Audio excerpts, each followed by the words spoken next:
So I appreciate that you are all taking the time to attend this webinar. We'll be going over competition management for unified indoor bocce.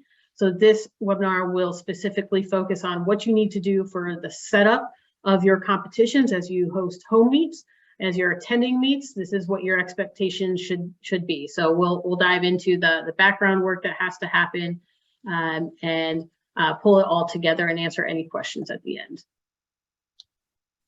So some of the specifics that we will be going over is, hey, what do you need to accomplish prior to game day? What's the personnel and equipment needs that you have? How are you going to determine those court needs? Go over your game day responsibilities and who owns those individual responsibilities. And then along with the supporting materials that we have to provide to you to assist you with your competition management.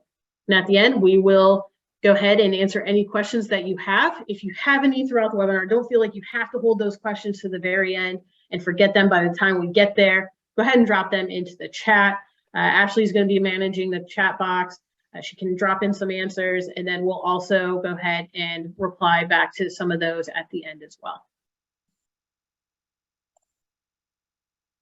All right, so talk a little bit about what happens prior to game day. All right, so we are very close to the start of our bocce season, which is extremely exciting. December 12th is right around the corner. It is hard to believe that it is December already, but here we are. So a little bit about what we need to do before game day, right? So our head coach and athletic directors need to be thinking of a few things. Who's going to be that event director? So who's setting up all the different pieces of what happens during that competition? That's who we would call our event director. Who's going to be recruiting your officials and your volunteers? And who's going to be working with appropriate staff to ensure that you've got all the equipment, such as chairs and bleachers, the scoreboard, the sound system, all of those other logistics prior to the start of before that competition happens. So again, very similar to what would happen with any other athletic competition that's happening in your building. You go through all those logistical pieces of who, what, when, where, why that go into your planning. So a little bit with game day timing, just about what you can expect a competition will take as far as time. So give yourself about 20 minutes to set up, give warm-up time, and submit all the lineup parts that are going to have to happen. 5 minutes for that beginning piece of the welcome, national anthem, and roster announcements. And then the next couple of bullet points are just in coordination with the different types of play that we have, whether it's a 1-versus-1, 1-versus-2, or 2-versus-2 teams, will determine how many games are being played and kind of what that timeline looks like. We'll get into it a little bit further on of how many courts you're going to need to coordinate so you're able to work effectively within that game time. Give yourself about 15 minutes for cleanup and departure.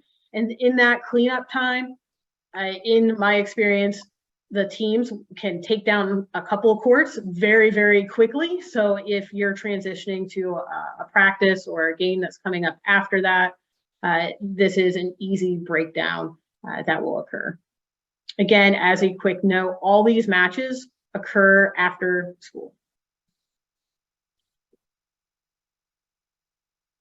Let's talk a little bit about personnel and your equipment needs. So who and what you need. So when you're talking about volunteers, the folks that you need to help run that day, you're going to need a scorekeeper. That person can be an adult or a student. You're going to need one per court. So if you're only working one court, you're going to need one person. It is very helpful. Sometimes a scorekeeper and a timekeeper love to sit right beside each other and they kind of help each other out and work as a team. So you'll need one scorekeeper, you'll need one recorder or a timekeeper. You'll need one head official, and this is per court. That head official must be an adult. That head official will have access and does have access to the trainings that we have available to make sure that they are comfortable within their role as an official.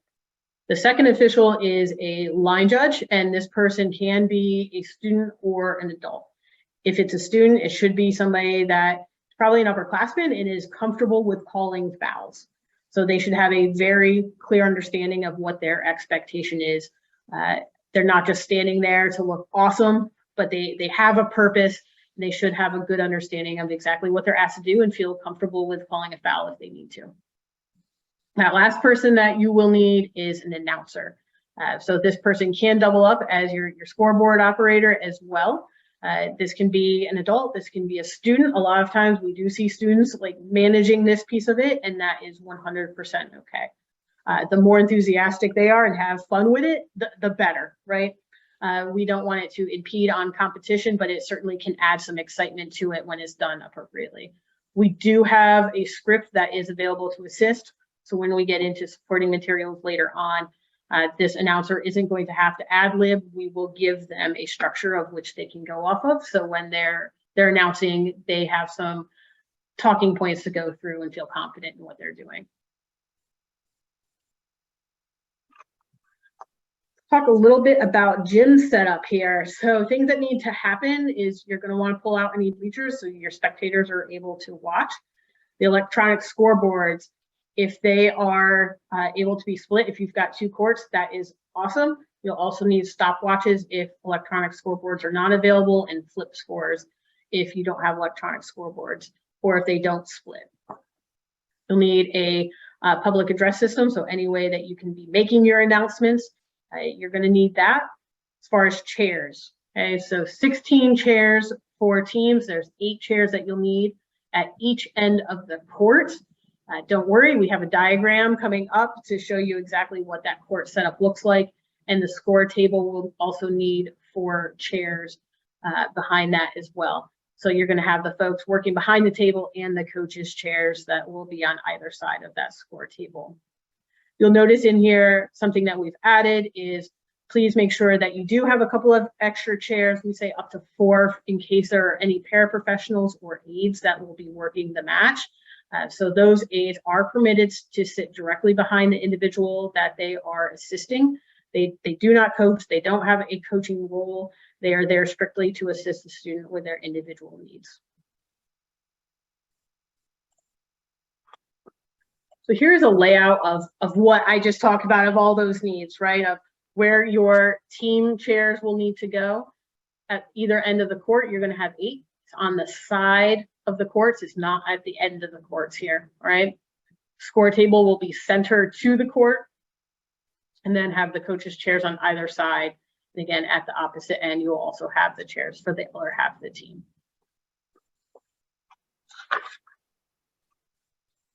So what do we need at the score table? So certain things need to be there. The score sheets that are recording the scores, these are electronically based score sheets. These will be sent by SOPA staff in advance of the competition, and they will need to be completed on that form. If you need to go ahead and print those, that's fine. But if you have internet access, this will cut a whole step out of that reporting process, because regardless, they need to be reported on the Google form back to SOPA so we can keep all of our records as accurate as humanly possible. You'll need some pencils. You'll also need a stopwatch for our timeouts, and you'll need a flip chart if you're not using a scoreboard.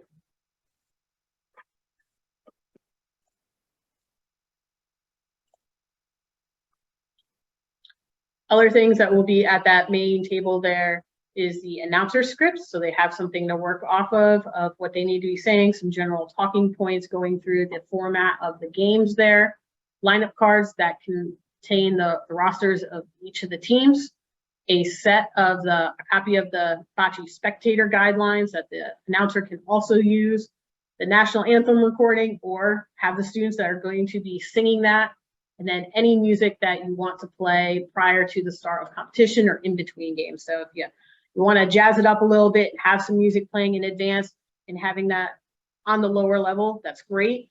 When competition starts, that music should be turned off. Okay, so pause that so we're not interrupting competition. Also should have a copy of the rules. So those are readily handy for the official, for the announcer, anybody that's going to need them that day as a resource that is easily accessible there.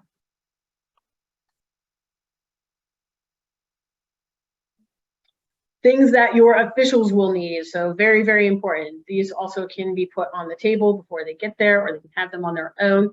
Measuring tape, this was provided by SOPA, so there should be one per court, right? So they don't necessarily have to share it. They might have to measure at the same time, and you don't want to hold up competition.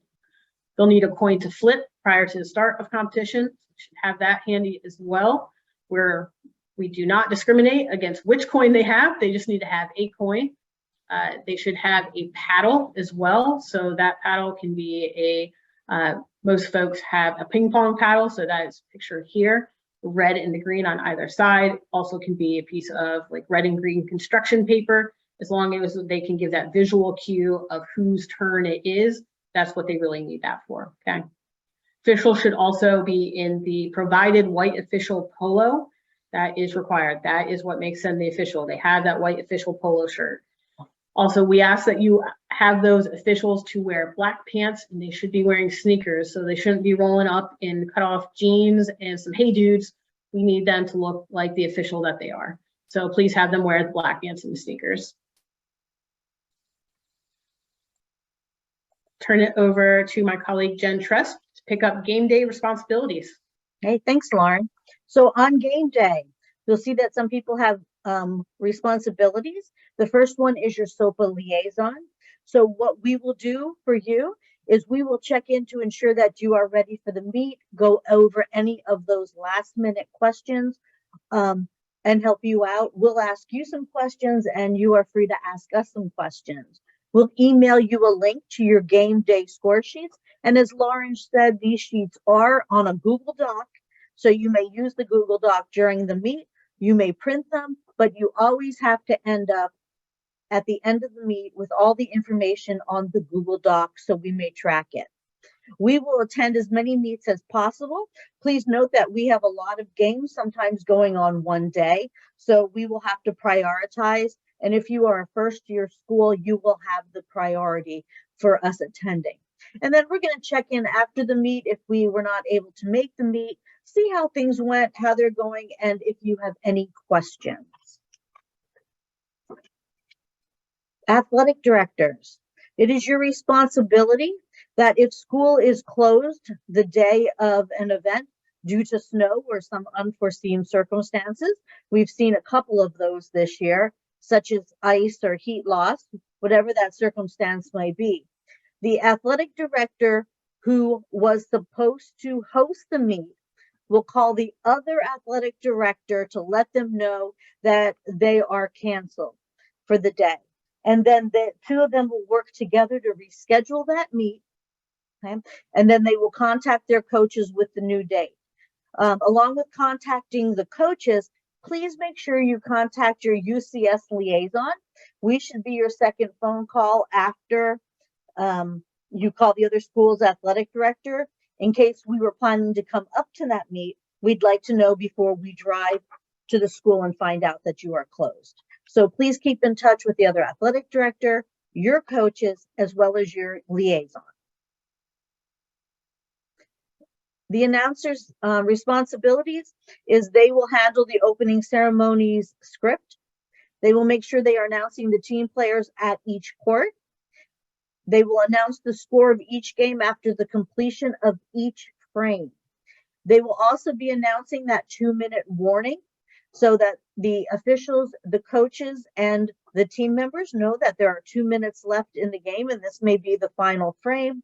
And they ensure that the music is only played prior to the competition and in between the games and not during the games. During the games, there should be no music being played. We want to ensure that the athletes and partners are able to concentrate on their roles. The score sheet keepers, they will ensure that the score sheet is complete. Okay, whether they are doing a hard copy or they are doing the online copy, they will make sure that everything is filled out completely. They will change the score on the scoreboards or the flip charts. They will use the second stopwatch to help time the 60-second timeouts. They will listen for the 2-minute announcement and make sure that the officials and the coaches have heard those announcements. After the 2-minute announcement, they will not let a new frame begin unless the game is tied. So they will make sure that they are paying attention at that time. The head coaches and the officials must confirm the final score on the score with the scorekeeper.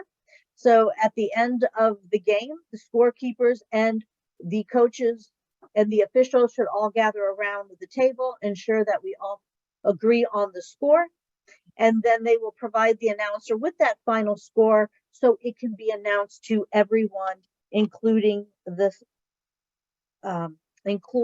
name of the score of the schools who are scoring. The game officials. Okay, so your head officials will view our new video on how to officiate bocce. We're going to ask them to review it at least 3 times. And one of those times should be the day of the match. When you receive a copy of this presentation, you'll see that the blue link is right above in the box, right there. Thank you, Lauren.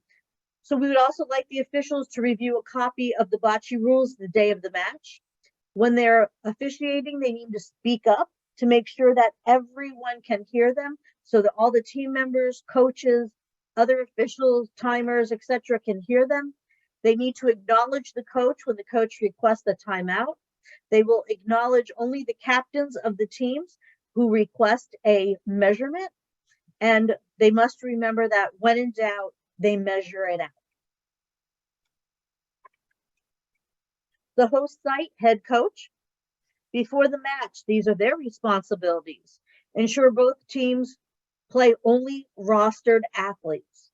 They need to check the players' attire. Remember, if you are not dressed appropriate, you will not be able to play until you are. So check the players' attire, then check the team numbers. Remember, everybody's turning in their lineup card. They need to check that lineup card to ensure that there are 2 athletes and 2 partners minimum on the team. If there is not 2 athletes and 2 partners for the team, then the team will be forfeiting the game and an exhibition game may be played. And then last but not least, they will also host a head coaches meeting so we can make sure everyone is on the same page.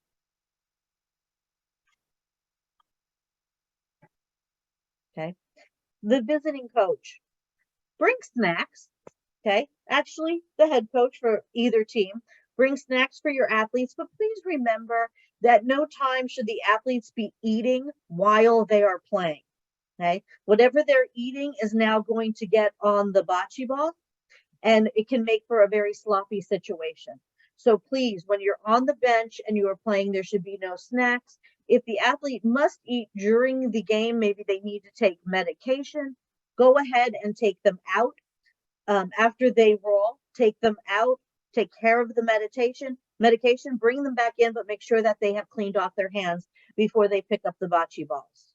If you need to, please bring your court.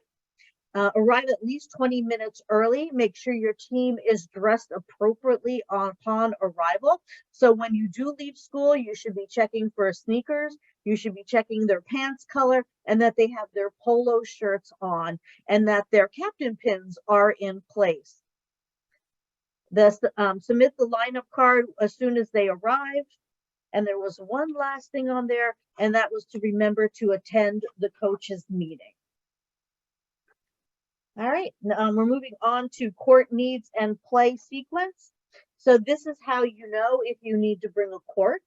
So a play schedule for each team has, for each school has 1 team. You only need the court that is at the school hosting.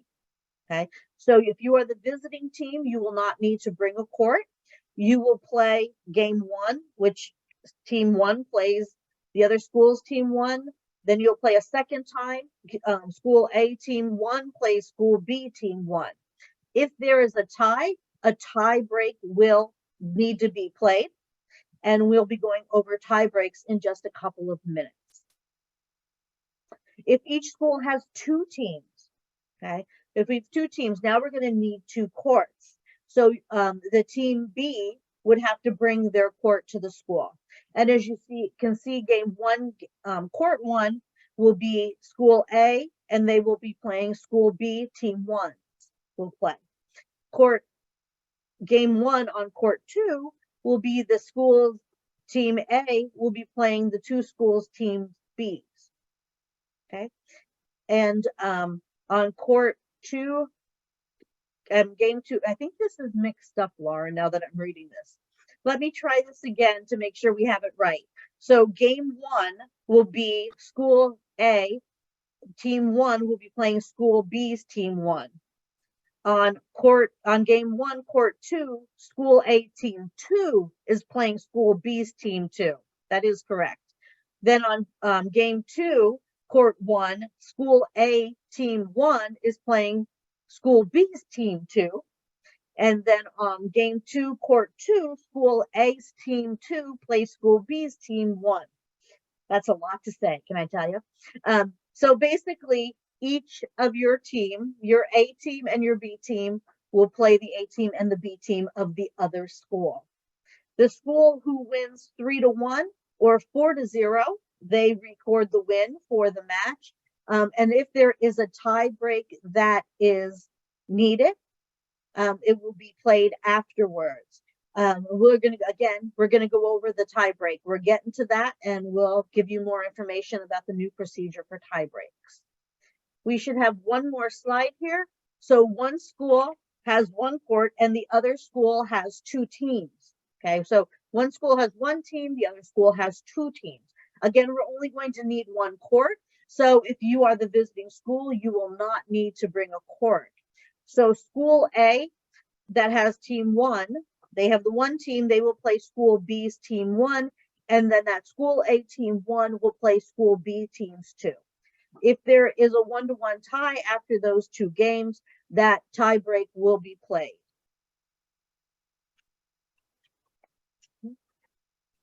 All right, so Lauren, I'm going to hand it back over to you to explain our new tie break procedure.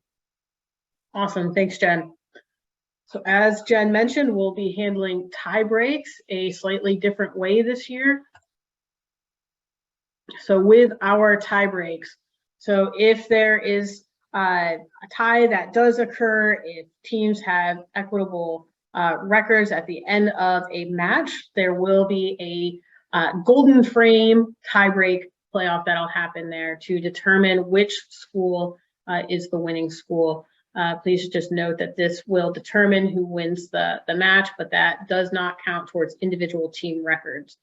So how this will shake out is each team will choose, each school will choose 4 teammates that will roll 1 frame.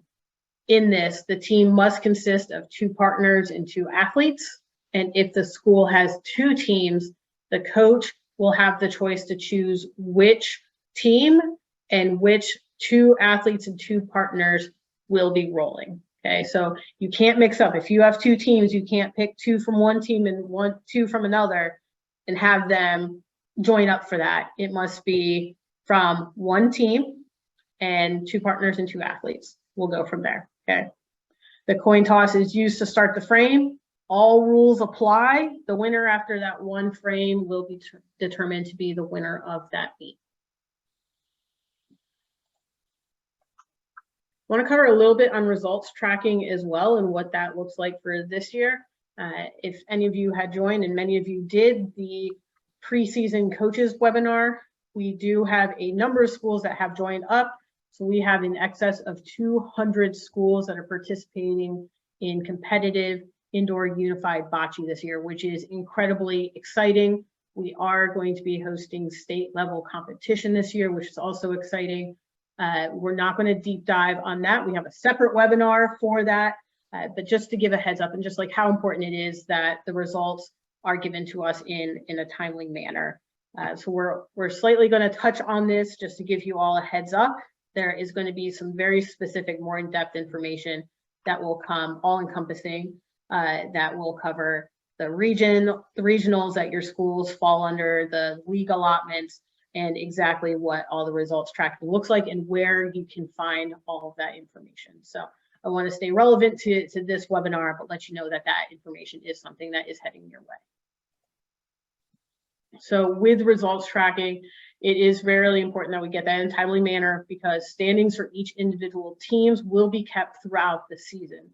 So divisional place standings are what will count towards a individual team's record. And when I say individual teams, if a school were to have 2 teams, each of those records will be calculated differently. So not differently, but separately. So each team will hold their own record. It will, divisional standings will be based upon win percentage first, head-to-head competition second, and then points scored. SOPA staff will update and post those schools, post to schools each week, and we will keep everyone informed. We want this to be very transparent. There should be never a question of where your school is ranked throughout the season. To do that, however, we need your help. So score sheets must be completed 100%, and they must be input into the Google Sheet that is provided by SOPA to you. Getting that directly after matches is incredibly critical for us to keep that information up to date and accurate so we can continue to provide that, right? So in the past, we've gotten some sheets scanned to us or some sheets that were in Google, or it had some of the information, but not all of the information. We need to have all of the information. We need to know exactly how many points were scored in those matches. We need to know when they were scored. We need to know which teams were playing, and we need to have that as soon as those matches wrap up. Okay, that will help us make sure we're keeping to our end of the bargain and providing you those up-to-date standings in a very timely manner. I'll hand it back to Jen for supporting materials. All right, so some things that you will need to know is your head coach's meeting agenda. It is very simple. Review the schedule, who is playing on one court and where. Introduce the officials to the team so they know who the officials are. Check the number of players per team. Again, that's going to be that lineup card, double checking that we have 2 athletes and 2 partners on each team. Declare if you have any one-on-ones or paraprofessionals, any aides, and you need additional chairs at the side of the court.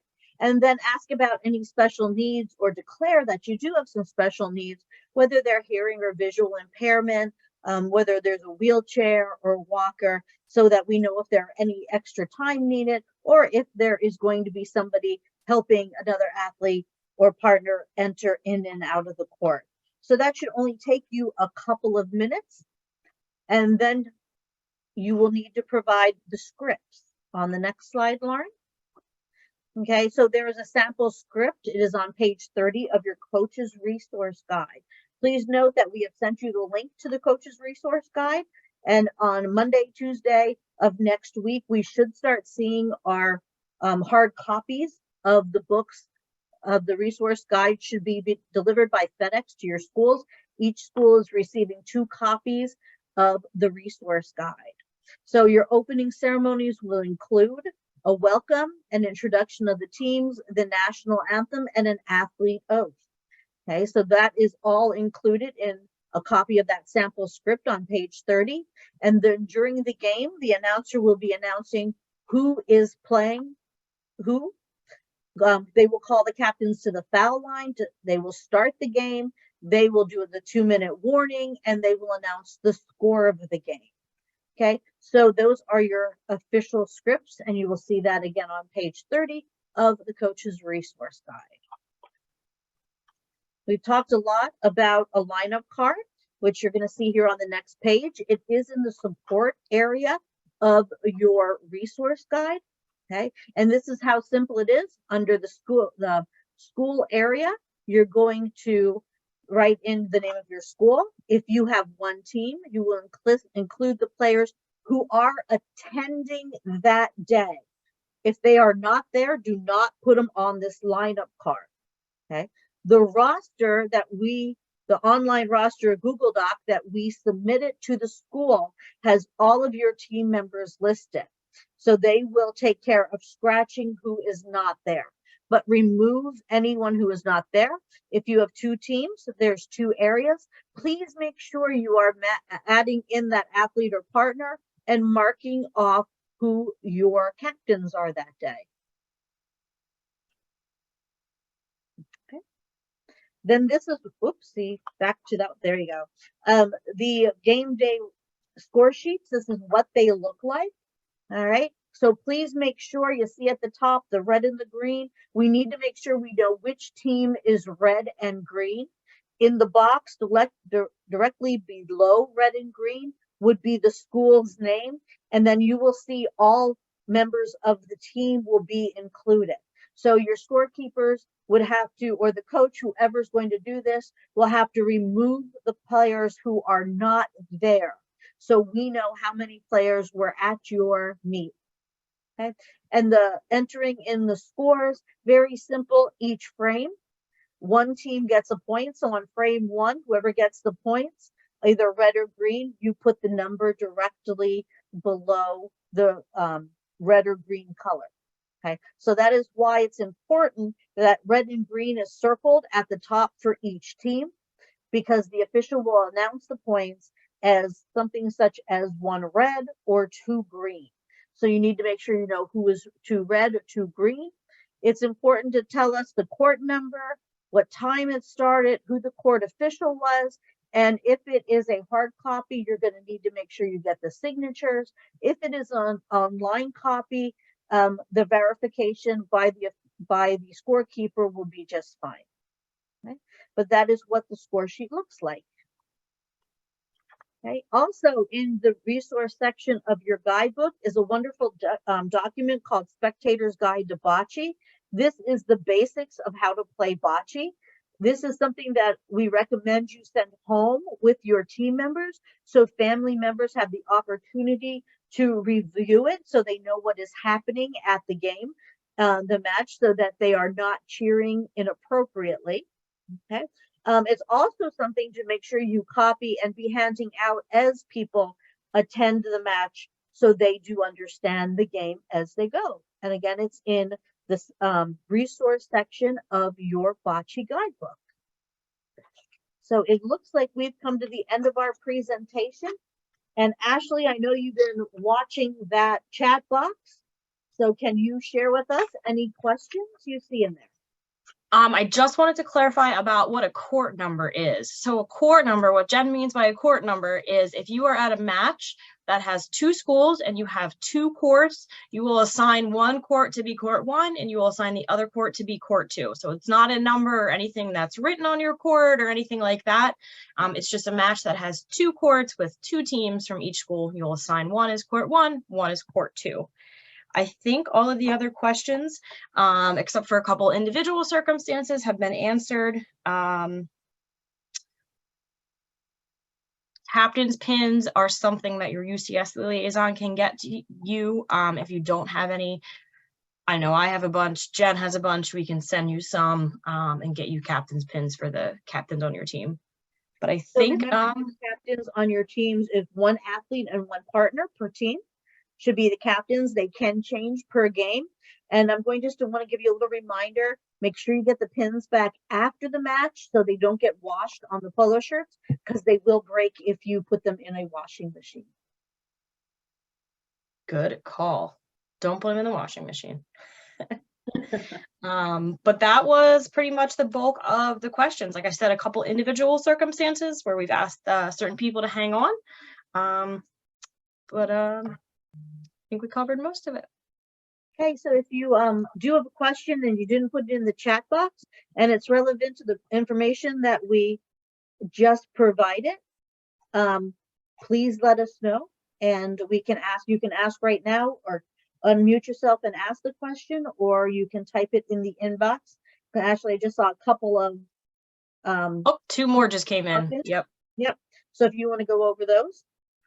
Jen, I'm going to defer to you on the one about cheerleaders. Can cheerleaders cheer in between frames if, let's say, it's for 10 seconds before the changeover?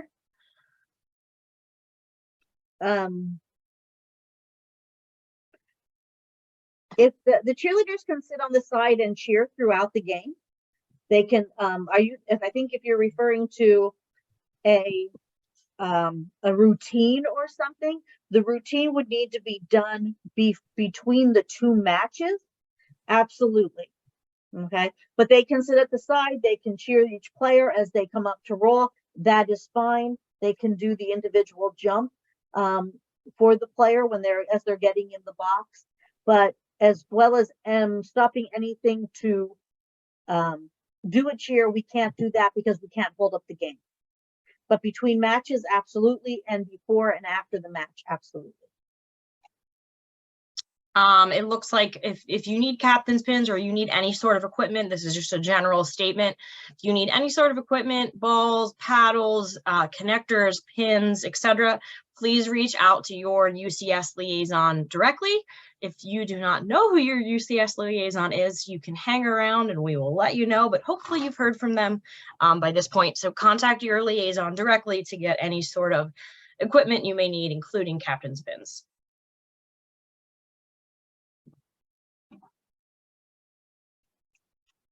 Last call. Lauren, what is our next webinar coming up? Our next webinar is January 11th, and it's on PIAA. Go ahead, Ashley. Cool Schools webinar is December 6th. Yes, true story. Yes, I did almost miss that. I was thinking very specifically to Bocce, but yes, Ashley, you're 100% right. December 6th, we have our Cool Schools information webinar, which I highly encourage you all to come to that webinar party to get some more information on all things Cool Schools. Our PIAA advancement webinar will be in January on the 11th, which will deep dive into advancement, what you need to prepare for state and regional competition. And okay, so last call for questions. Last call.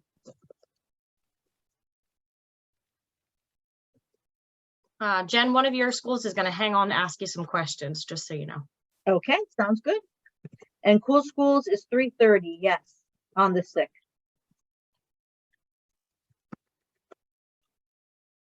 So, all right, well, thank you everyone for joining us. We definitely appreciate it.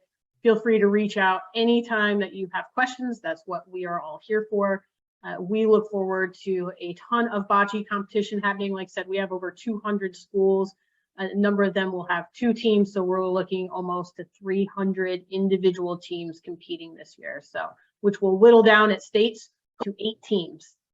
So we have a very exciting year ahead of us and appreciate your time today. Have a great day. Thanks, everybody. Thanks, everyone. And again, if you have questions that you need answered, please hang on.